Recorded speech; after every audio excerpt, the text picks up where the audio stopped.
મિત્રો, હું અંબાલાલ પટેલ, મારી પોતાની ચેનલ અંબાલાલ પટેલ ઓફિશિયલમાં તમારું સ્વાગત છે.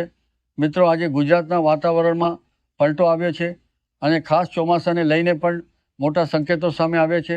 મિત્રો, ખાસ વાત એ છે કે ચોમાસું અત્યારે અટકી ગયું છે અને ચોમાસું ફરીથી ક્યારે સક્રિય થશે અને ખાસ કરીને ગુજરાતમાં 20 તારીખ આજુબાજુ વાતાવરણમાં પલટો આવશે અને મોટાભાગના વિસ્તારોમાં ભારે વરસાદ પડશે.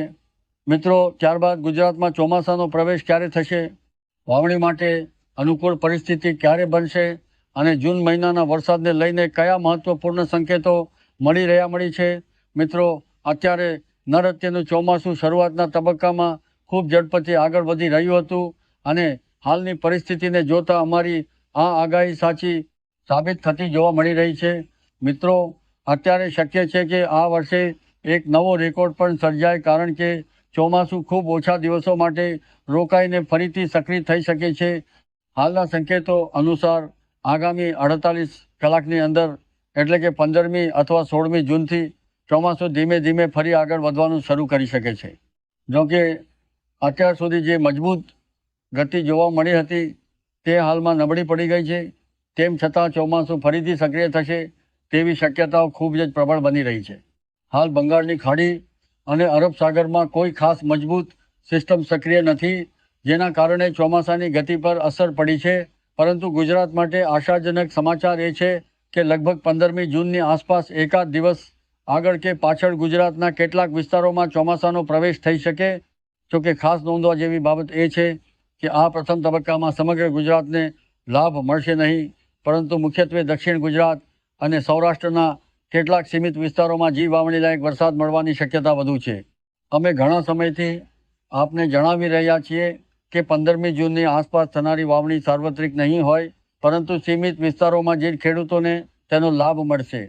ત્યારબાદ 22મીથી 25મી જૂન વચ્ચે ચોમાસું ફરી વધુ સક્રિય બની શકે છે, જેના કારણે વધુ વિસ્તારોમાં વરસાદનો લાભ મળી શકે છે અને આ બીજો મહત્વપૂર્ણ તબક્કો રહેશે.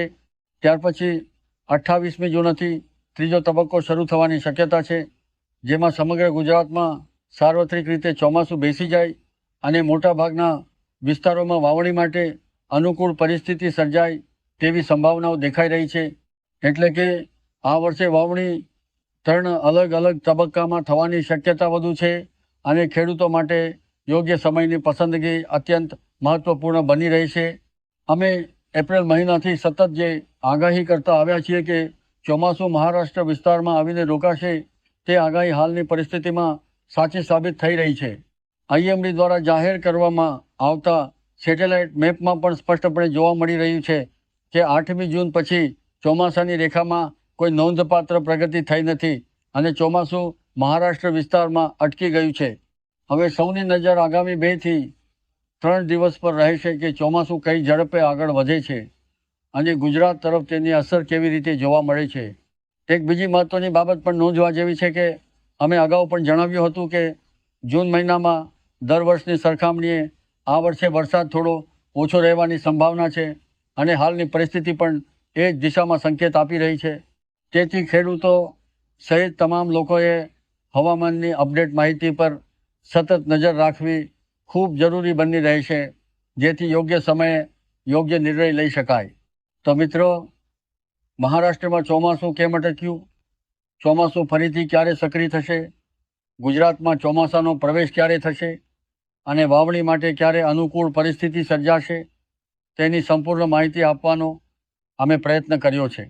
આગામી દિવસોમાં ચોમાસાની ગતિ, વરસાદની સંભાવનાઓ અને ખેડૂતો માટે અગત્યની દરેક માહિતી સાથે અમે ફરીથી હાજર થઈશું.